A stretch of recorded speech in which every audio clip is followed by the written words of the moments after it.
اعوذ باللہ من الشیطان اللعین الرجیم بسم اللہ الرحمن الرحیم وبہ نستعین وہو خیر معین الحمد للہ رب العالمین والصلاة والسلام علی سیدنا محمد وآلہ الکریم اما بعد فقد قال اللہ تبارک وتعالی فی کتابہ الکریم بسم اللہ الرحمن الرحیم رحمتی وسعت کل شیء اللہم صلی علی محمد وآل محمد۔ ماہ مبارک رمضان کے اس بابرکت مہینے میں خدا کی رحمت کو مد نظر رکھتے ہوئے اس آیہ شریفہ کے ذیل میں کچھ مطالب آپ کی بارگاہ میں عرض کرنے جا رہا ہوں۔ اس ماہ مبارک کو ماہ رحمت خداوندی کہا گیا ہے کہ یہ خدا کی رحمتوں کا مہینہ ہے، اور جب ہم رحمتوں کی طرف نگاہ کرتے ہیں تو قرآن یہ آواز دیتا ہوا نظر آ رہا ہے کہ رحمتی وسعت کل شیء، خدا کی رحمت ہر خاص و عام کو اپنے گھیرے میں لیے ہوئے ہے۔ خدا کی رحمت ہر موجودات کے شامل حال ہے۔ جب ہم خدا کی رحمت کی طرف نگاہ کرتے ہیں تو علماء تفاسیر نے رحمت کی معنی میں جو چیز بیان کی ہے وہ یہ ہے کہ محبت کے ساتھ احسان اور عطا کرنا، رقت کے ساتھ احسان اور عطا کرنا۔ بارگاہ پروردگار میں رحمت کا معنی یہ ٹھہرے گا کہ اللہ تبارک و تعالیٰ اپنے بندوں سے محبت بھی کرتا ہے اور بے پناہ عطا بھی کرتا ہے، اور اس کی عطا مسلسل ہے۔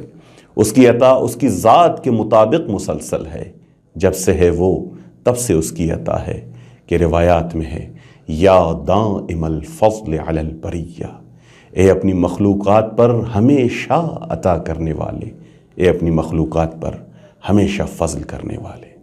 لیکن ان رحمتوں میں بھی کچھ مراتب ہمیں نظر آتے ہیں کہ کہیں پر یہی رحمت کرنے والا رحمان کی صورت میں نظر آتا ہے اور کہیں پر رحیم کی صورت میں نظر آتا ہے۔ کہیں رحمت رحمانی ہے تو کہیں رحمت رحیمی ہے۔ بسم اللہ الرحمن الرحیم، وہ ذات رحمان بھی ہے، وہ ذات رحیم بھی ہے۔ الحمدللہ رب العالمین، تمام تعریفیں اس رب عالمین کے لیے ہیں کہ جو رحمان بھی ہے اور رحیم بھی ہے۔ ان دونوں رحمتوں میں فرق ہے۔ رحمت ایک عمومی ہوتی ہے اور ایک خصوصی ہوتی ہے۔ جب ہم رحمان کی معنی کی طرف نگاہ کرتے ہیں تو علماء تفاسیر لکھتے ہیں کہ اس رحمان میں رحمت عمومی ہے، کہ جس طرح خداوند تبارک و تعالیٰ اپنی تمام تر موجودات پر اپنی رحمتیں نازل کرتا ہے، وہ رحمت رحمانی کی صورت میں نازل ہوتی ہیں۔ وہ رزق کی صورت میں ہو، حیات کی صورت میں ہو، بارش کی صورت میں ہو، زندگی کی صورت میں ہو، یہ تمام تر وہ رحمتیں ہیں کہ جو پروردگار کی رحمت رحمانی کے زمرے میں آتے ہیں، کہ اس میں ہر خاص و عام برابر ہے، کافر و مشرک برابر ہے، مسلم و مومن برابر ہے، نیکوکار و بدکار سب اس میں برابر ہیں۔ اس کا رزق کہیں پر رکتا نہیں ہے، جیسے وہ ماننے والے کو عطا کرتا ہے ایسے ہی وہ کافر کو عطا کرتا ہے۔ یہ اس کی رحمت رحمانیہ ہے، اور اس کی رحمت رحمانیہ کا ایک بہترین نمونہ ہمیں اس حدیث شریف میں نظر آ رہا ہے کہ حضرت محمد مصطفیٰ صلی اللہ علیہ وآلہ وسلم فرما رہے ہیں کہ ان للہ مئۃ رحمہ، خداوند تبارک و تعالیٰ کی بارگاہ میں خدا کے لیے رحمت کے 100 دروازے ہیں، 100 درجات ہیں، 100 مراحل ہیں۔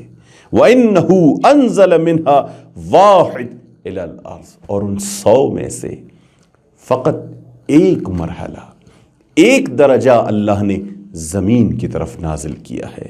رحمت کا ایک مرحلہ خدا نے زمین کی طرف نازل کیا ہے۔ فَقَسَّمَهَا بَيْنَ خَلْقِهِ، اور اس ایک مرحلے کو اپنی مخلوق کے درمیان میں تقسیم کر دیا ہے، اور اس ایک مرحلے سے بِهَا يَتَعَاطَفُونَ وَيَتَرَاحَمُونَ، اس ایک مرحلے سے یہ تمام تر مخلوقات ایک دوسرے پر رحم کرتے ہیں، ایک دوسرے پر شفقت کرتے ہیں، ایک دوسرے پر لطف و مہربانی کرتے ہیں۔ یہ تمام تر مخلوقات کی محبت و رحمت و شفقت و لطف و مہربانی اس رحمتوں کے ایک مرحلے کا اظہار ہے۔ ذرا توجہ کیجئے، یہاں پر بھائی جو بھائی سے محبت کرتا ہے، باپ جو بیٹے سے محبت کرتا ہے، دوست جو دوست سے محبت کرتا ہے، اس سے شفقت اور مہربانی سے پیش آتا ہے، اس سے بڑھ کر ایک ماں جو اپنے بیٹے سے محبت کرتی ہے، اس پر نچھاور ہوتی ہے، اس پر لطف و کرم کرتی ہے، یہ رحمت کے اس ایک مرحلے کا اظہار ہے۔ نبی کریم فرما رہے ہیں کہ یہ ایک مرحلے کا جلوہ ہے، وہ اخرو 99 لنفسہ، اور 99 رحمتوں کے مرحلے خدا نے اپنی ذات کے لیے رکھے ہیں۔ وہ 99 مرحلے رحمت خدا نے اپنی ذات کے لیے مخصوص کیے ہیں۔ یرحم بہا عبادہ، اور ان 99 مرحلوں سے خدا اپنے بندوں پر رحمتیں نازل کرتا ہے۔ کیا یہ متصور ہے؟ کیا کوئی تصور کر سکتا ہے؟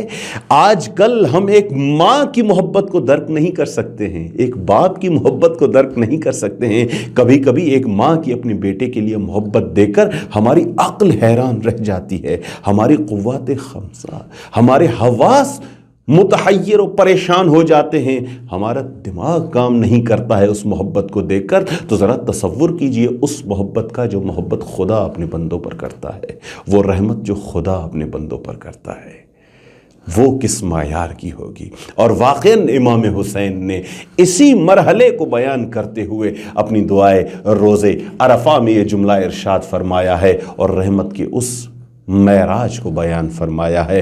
فرما رہے ہیں، اے میرے پروردگار، اے میرے خدا، لولا رحمتک لکنت من الحالکین، اے میرے پروردگار، اگر تیری رحمت نہ ہوتی، اگر تیرا لطف و کرم نہ ہوتا، اگر تیری مہربانی و شفقت نہ ہوتی، لکنت من الحالکین، تو میں ہوتا ہی نہیں، میں ہلاک ہو جاتا، میں نیست و نابود ہو جاتا۔ میرا وجود تیری رحمت کے بدولت ہے، میرا وجود تیری مہربانی کی بدولت ہے۔ یہ مہینہ بالخصوص خدا کی رحمتوں کا مہینہ ہے، اور اس مہینے میں ہم اللہ تبارک و تعالیٰ سے جھولی پھیلا کر اس رحمت کا سوال کریں کہ جو مخصوص ہے عباد خدا کے ساتھ، مومنین و مسلمین کے ساتھ۔ ہم بارگاہ پروردگار میں دعا گو ہیں کہ میرے پروردگار ہمیں اپنی رحمت خصوصی کے شامل حال فرما۔ وآخر دعوانا ان الحمد للہ رب العالمین۔